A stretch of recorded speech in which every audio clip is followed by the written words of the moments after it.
Ano ang gagawin mo kung ang taong dapat ay gumagabay sa iyong pagsasama ay siya palang magpapatibok ng puso mong matagal nang nangungulila?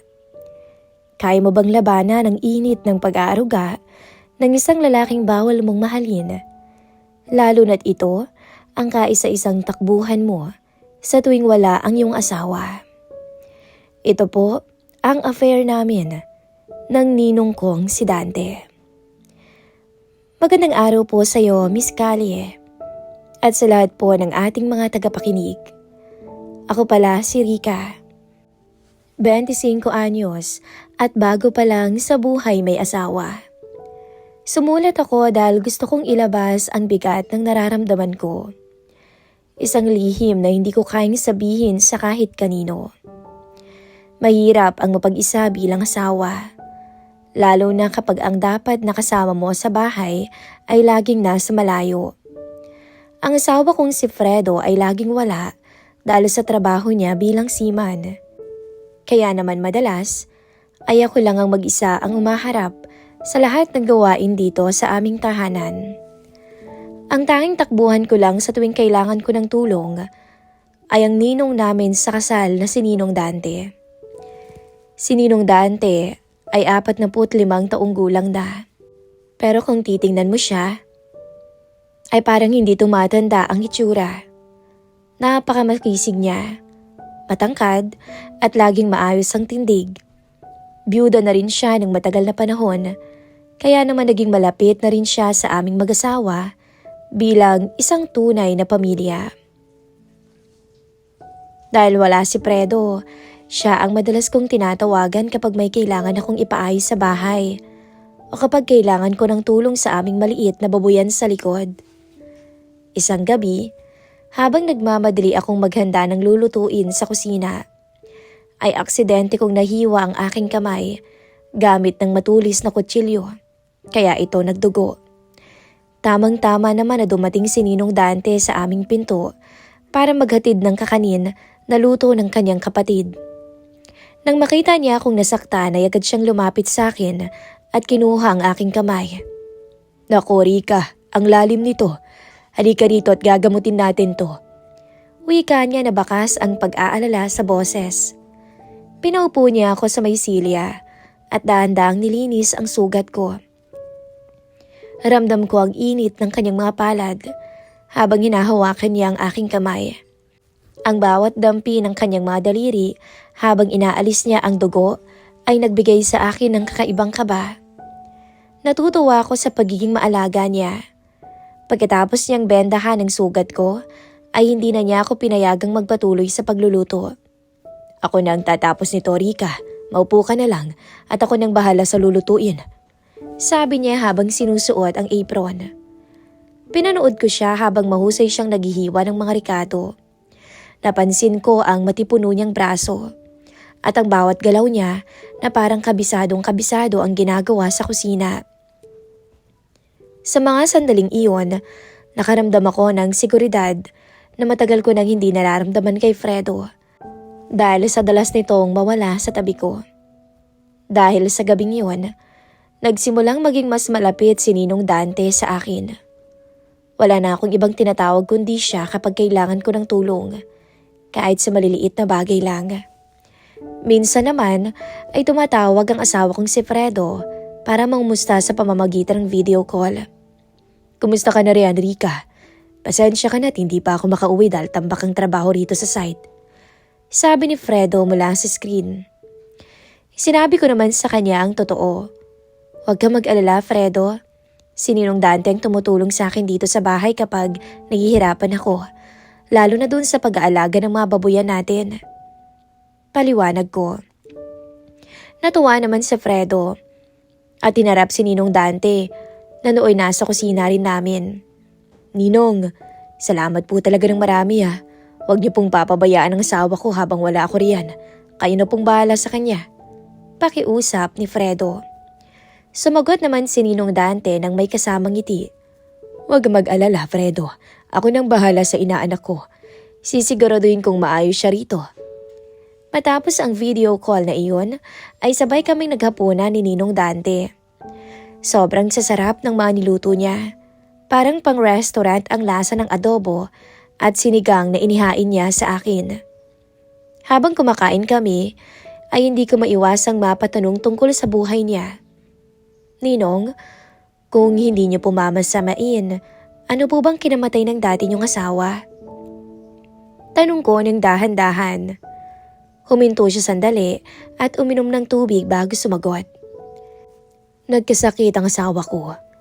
Si Juday, doon na siya namatay sa ospital dahil hindi na kinaya ng katawan niya. Malungkot niyang sagot. Naawa ko habang naririnig yun dahil nalaman kong 7 taon na pala siyang byudo. Pero na-curious ako, bakit hindi na siya nag-asawa ulit sa tagal ng panahon? Bakit naman po hindi kayo nag-asawa ulit, Ninong? Sa bata ng itsura niyo at sa pagiging maalaga niyo, sigurado namang maraming magkakagusto sa inyo. Sabi ko habang nakatingin sa kanya. Natawa siya ng malakas sa sinabi ko. Gustuin ko man, Rika, pero takot lang akong multuhin ang asawa ko. Alam mo naman, silosa yun nung nabubuhay pa. Biro niya na naging dahilan para magtawanan kaming dalawa. Sa mga sandaling iyon, parang nawala ang lahat ng lungkot ko. Ramdam ko ang kakaibang saya sa tuwing narito si Ninong Dante sa bahay para samahan ako. Ang mga sandaling kasama ko siya ay unti-unting pumupuno sa puwang na iniwan ni Fredo. Bagamat alam kong asawa ko si Fredo, hindi ko maikakaila na may kakaibang dulot na ligaya si Ninong Dante sa tuwing narito siya. Ang pag-aalaga niya sa akin nung nasugatan ako at ang pagtulong-tulong niya sa mga gawain ay nagpaparamdam sa akin na hindi ako nag-iisa. Pero sa likod ng tawag na yon, nararamdaman ko na mas malalim pang tensyon na nabubuo sa pagitan naming dalawa. Natapos ang gabing yon na may dalang bagong pakiramdam sa aking dibdib. Pinagmasdan ko si Ninong Dante habang nagpapaalam na siyang uuwi na at hindi ko mapigilang mapaisip kung hanggang kailan mananatiling ganito ang aming turingan. Ang lungkot ko dahil sa pagiging malayo namin ni Fredo ay parang naging maliliit na alaala na lamang sa tuwing kaharap ko ang aking ninong. Alam ko na ang pagtitiwala ni Fredo sa kanya ay malaki, pero ang sarili kong puso ay parang unti-unti nang bumibigay sa init ng pag-aaruga ni Dante. Ito ang simula ng isang kwentong hindi ko inaasahan, kung saan ang isang inaanak ay nagsimulang maghanap ng higit pa sa gabay mula sa kanyang ninong. Lumipas ang mga linggo at nanatiling tahimik ang aming tahanan. Mag-isa pa rin ako at pilit na naghahanap ng libangan para hindi masyadong maisip ang pangungulila ko kay Fredo. Nanunood ako ng mga palabas na nakakakilig katulad ng K-drama. Naglilinis ng bawat sulok ng bahay. At kung minsan ay nagbabasa o gumagala kasama ang aking mga kaibigan. Pero kahit anong gawin ko, hindi ko pa rin maiwasang mamiss ang mister ko. May 1 linggo pa ngang hindi ko siya matawagan dahil siguro nasa gitna sila ng dagat at walang signal. Labis akong nag-aalala at hindi ako mapakali sa loob ng bahay. Nang gabing yun, nandoon si Ninong Dante sa kusina at nagluluto ulit ng hapunan para sa akin. Napansin niya agad na balisa ako at pabalik-balik ang lakad ko sa sala habang hawak-hawak ang cellphone ko. Rika, may problema ba? Parang hindi ka mapakali dyan kanina pa. Tanong ni Ninong Dante habang hinahalo ang niluluto niya. Lumapit ako sa kanya na halos maiyak na sa kaba. Ninong, hindi ko kasi matawagan si Fredo eh. Ilang araw na tong ganito. Hindi ko tuloy maiwasang mag-isip ng kung ano-ano. Pag-amin ko sa kanya. Agad naman akong nilapitan ni Ninong Dante at tinawakan ang aking mga balikat para pakalmahin ako. Rika, huminahon ka. Baka nawalan lang talaga sila ng signal o kaya naman ay sobrang busy lang sa trabaho sa barko. Huwag kang mag-isip ng masama dahil kilala ko si Fredo.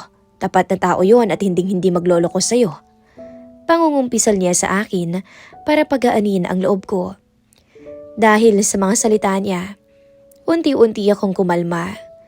Pinilit kong huminahon at sinunod ang payo niya na magliwaliw muna para hindi mabulok ang isip ko sa pag-aalala. Pagkatapos naming kumain, nagyaya si Ninong Dante na magkaraoke kami sa sala para naman sumigla ang gabi.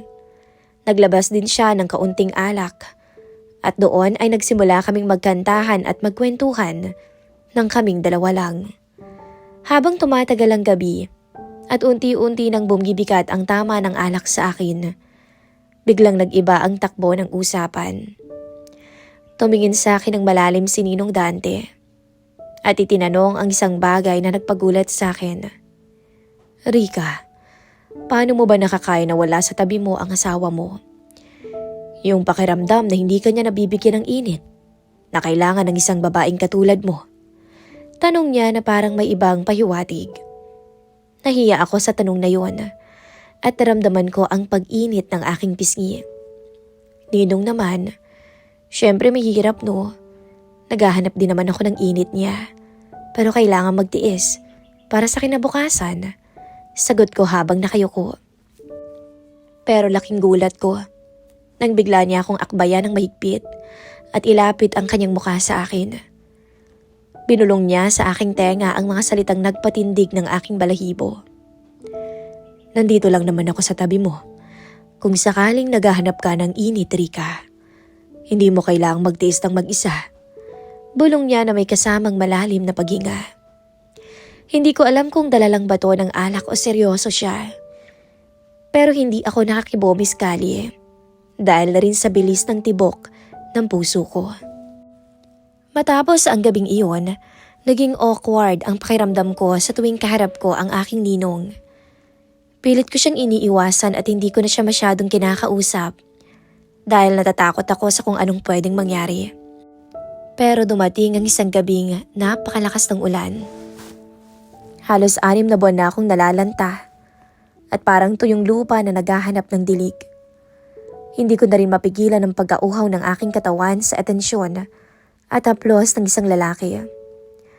Ang pangungulila ko kay Fredo ay umabot na sa puntong hindi ko na kayang kontrolin ang sarili ko.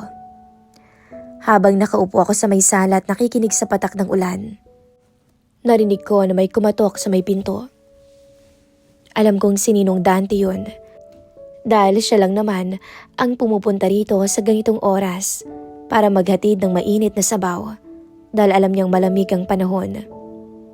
Tumayo ako at dahan-dahang lumapit sa pinto.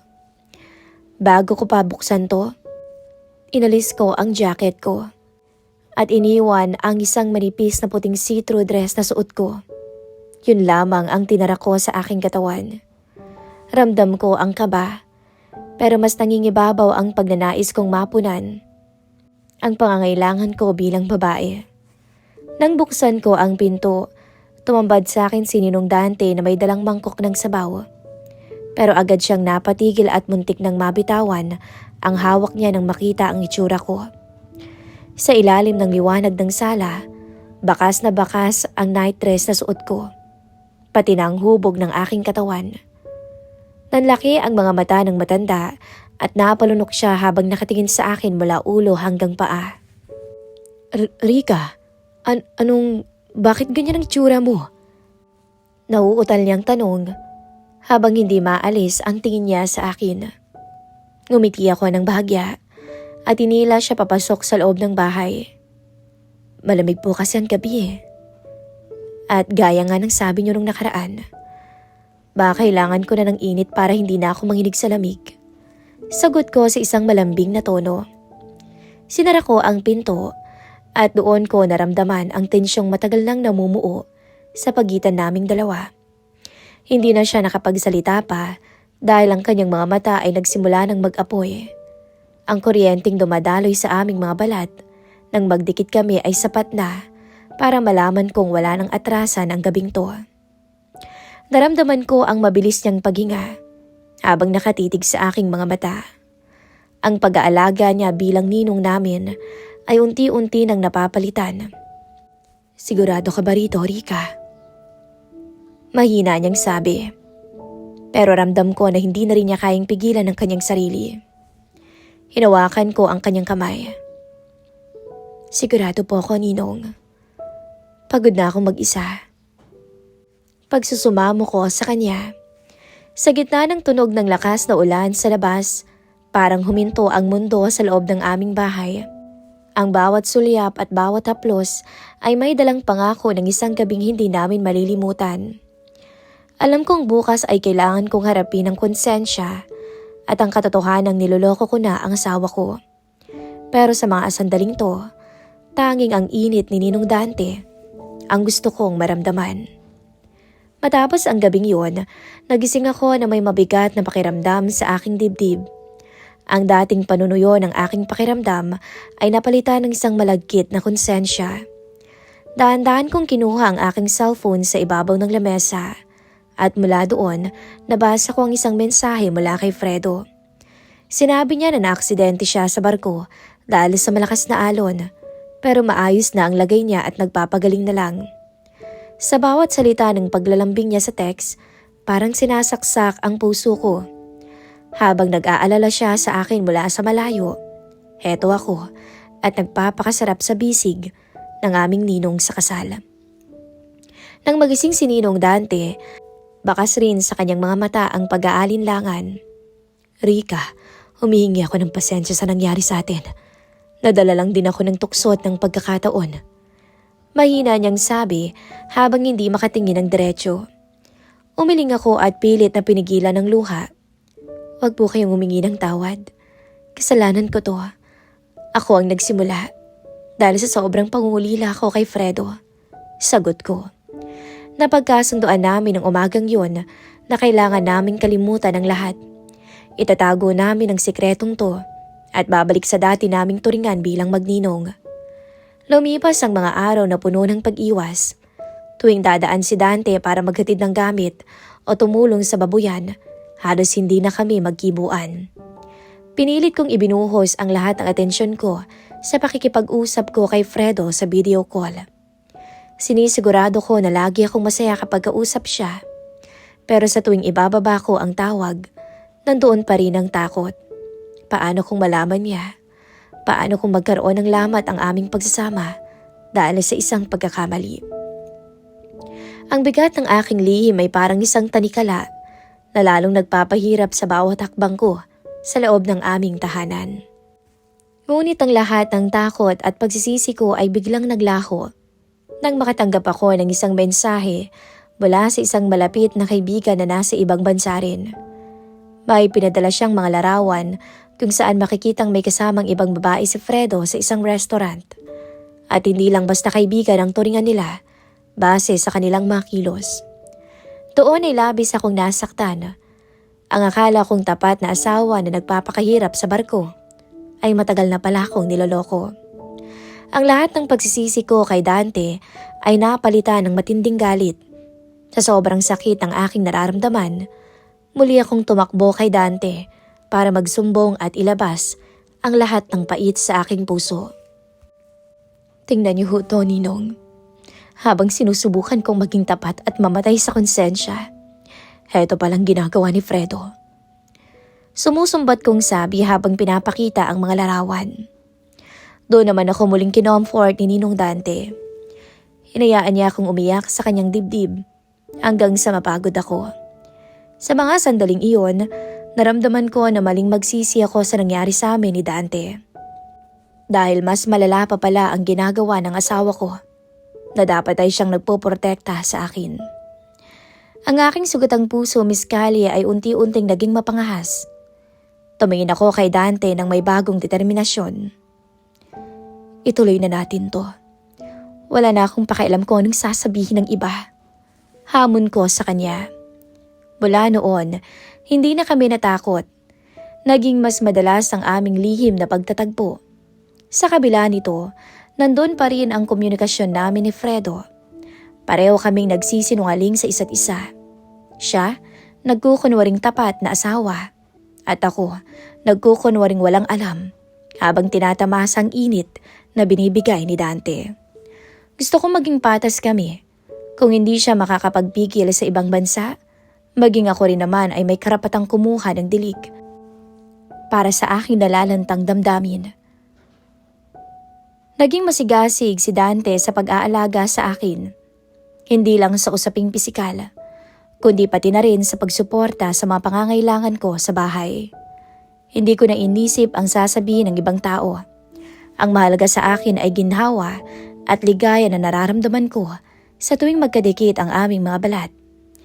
Ang bawat sandali kasama siya ay parang isang matamis na ganti sa asawa kong akala ko ay kaisa-isa kong mundo. Subalit dumating ang araw na kinakatakutan ko. Nakatanggap ako ng mensahe mula kay Fredo na tapos na ang kanyang kontrata at uuwi na siya sa susunod na linggo.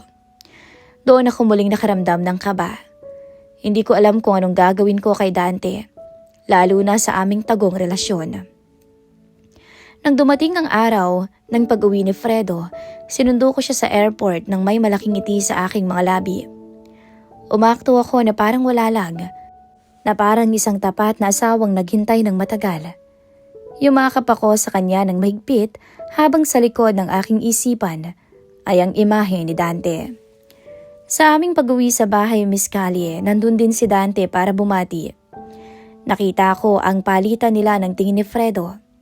Isang tingin ng pasasalamat mula sa asawa ko at isang tingin ng pagkakaunawaan mula sa aking ninong. Habang kumakain kami ng hapunan, parang isang perpektong pamilya kami sa paningin ng iba. At bago ko pa man tapusin ang aking confession, gusto ko lang mag-iwan ng ilang katanungan para sa inyo. Kung kayo hubang nasa lagay ko, tama ba ang ginawa kong gumanti sa asawa ko gamit ang ninong ko sa kasal? O ninong namin sa kasal? O dapat ko na bang ipagtapat ang lahat kay Fredo ngayong narito na siya? O hayaan na lang na mabulok ang sikretong to habang pareho kaming naglolokohan? At sa tingin niyo ba, may puwang pa ang tunay na pagmamahalan sa isang relasyong nagsimula sa pangungulila at nauwi sa kataksilan? Hanggang dito na lamang po ang aking kwento ng buhay at pag-ibig. Ang inyong sender, Rika.